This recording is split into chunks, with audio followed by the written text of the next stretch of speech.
usually the second Friday of February, the students have a graduation ceremony. Who knows when I would ever see these kids again. It was interesting seeing these kids grow. As a whole, they were definitely a good group, and for sure I will definitely miss a lot of them.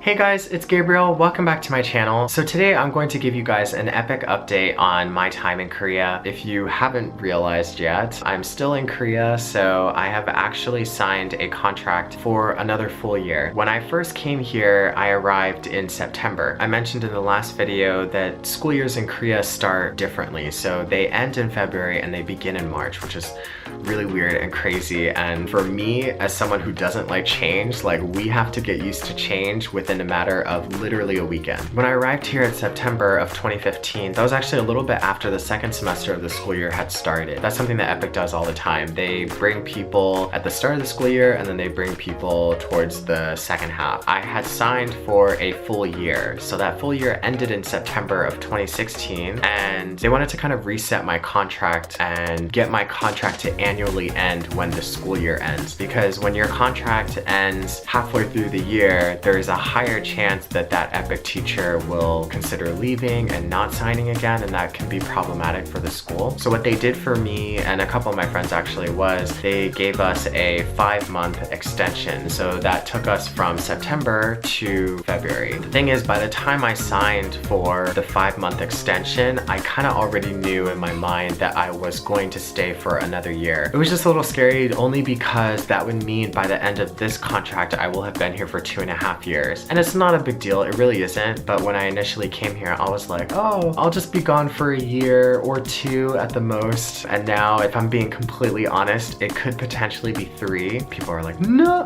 Yeah, so February came, my 5-month extension contract ended, and we had to go to an EPIK renewal contract orientation. And it was actually pretty shocking. I didn't realize how many EPIK teachers were in Busan. At that moment, I was like, okay, I'm really not connecting with people because I didn't realize there's so many people in our area, so look at me not making friends. But there was a lot of people in that room, and that was like only one of, I think, 3 orientations that they had. So in terms of renewing your contract, there are benefits to it. You get a contract renewal bonus, which is basically a month's salary. They'll give 70 or 80% of it at the beginning of your contract, and then at the end they'll give the remaining percentage. Also, you get a pay increase. It's not a lot from the first to second year. It's about $100. If you sign for a 3rd year, then it jumps by $200. And then I believe if you stay for a 4th year, it jumps another $200. For me, I got a jump up by $200 only because I was placed at a second school. This year, there was so many changes. I can't even go through every single one with you, but one of the biggest ones was my co-teacher change. Last year's transition from 2015 to 2016, it was difficult. My co-teachers didn't change, and I was aware that I had 1 year left with them, so I had to like cherish the moment. It was just difficult because I had never gone through such a big change in such a short amount of time. Maybe about 40% of our faculty members left the school, and we got a bunch of new people. I mean, not that I even have a relationship with a bunch of people outside of the English department, but a lot of the Korean teachers were very stressed. Some couldn't hide it as well as others. It was a difficult thing to deal with that. So I kind of had sort of a PTSD when it comes to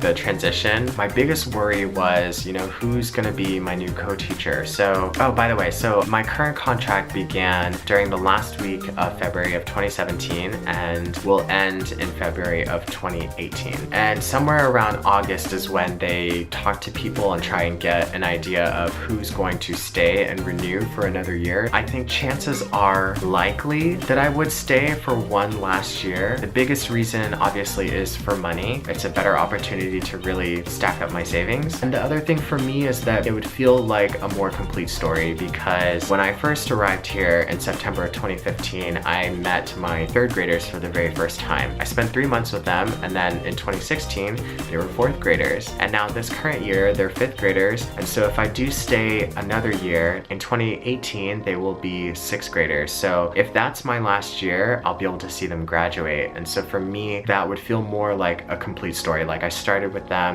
and I finished with them. And also, some of you guys know this, but my co-teacher's niece is actually one of my students, and she was one of the original 3rd graders that I met. So our relationship has grown a lot in the last year and a half, almost going on 2 years. A part of me really does want to be able to stay and get to see her graduate. So that's a big motivator for me to stay. As far as co-teachers go, I was aware that there was a teacher in my school that had the desire to be an English teacher, and I was rooting for her. I was definitely rooting for her. We were rooting for you. We're all rooting for you. How dare you? I heard maybe 2 or 3 weeks before the last school year ended that she would actually be my new co-teacher. I was so super happy. So to tell you guys a little bit about her, when I first came to Mandak, she was a 2nd grade homeroom teacher. Because the students eat lunch in the classrooms with the homeroom teacher, she would actually bundle up rice for me every single day, and she would give that to me to take home because I didn't have a rice cooker at the time. It was the sweetest thing. So I always knew her as a rice teacher. She knows this now, but even to this day, whenever I talk to my friends, they don't know her actual name, so we always just refer to her as rice teacher. The sucky thing is that this is her last year at my school. I've been told that there's talks about who could potentially be the English teacher next year, so thankfully it is someone that's already in the school unless something changes last minute, and it's a guy. Before this year, I never had an experience of teaching with a man. Actually, at my new school, I'm teaching with a guy, so I'll update you guys more on that later. Yeah, so it's a lot of big changes. I actually lost some control in some of my school activities, which is a little bit disheartening, but at the same time, I actually work better when I'm told exactly what to do. I think when things are open-ended and I can kind of make my own choice, sometimes I can get a little bit lazy and plan last minute, or my plans just aren't concrete all the time, so it is nice to have a structure that's a little bit forced upon.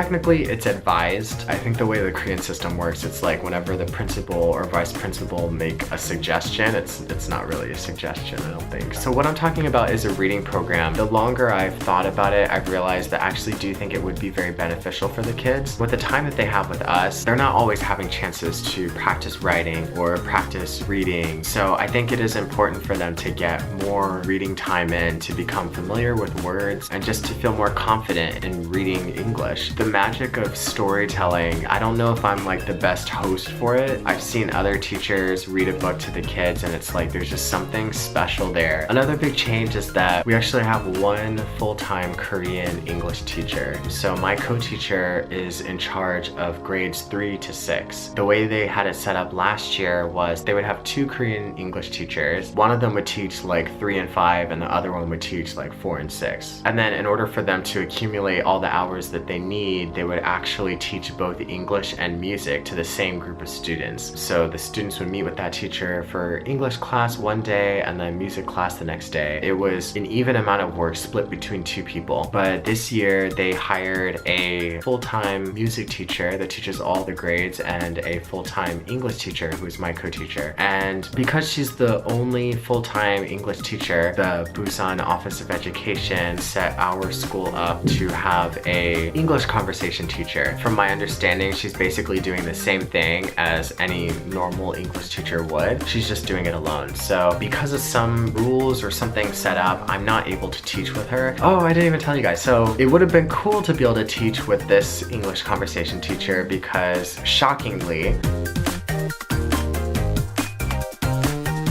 so if you guys like this video, please give it a thumbs up. Definitely be sure to subscribe. You can follow me on Twitter, Instagram, and Snapchat at Zup678. Be yourself, love yourself, and I'll see you guys in the next video. Alright, bye.